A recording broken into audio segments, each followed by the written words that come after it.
By default we have this bowling transition. To make it more interesting we will add hero animation and it will look like this. Hey friends, welcome to the Wednesday with Widget series. If you are new here, my name is Mohammed. To add hero animation, just place cursor on the widget and press Ctrl plus period and this window will pop up. Now we will choose wrap with widget and here we will type hero and give the unique tag and this tag will work like is. We will do the same for the other page or screen.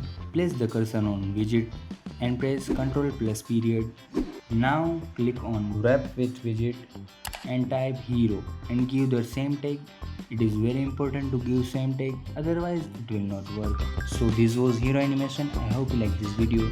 If you are interested in changing the name or launcher icon of Flutter app, click this video on right side.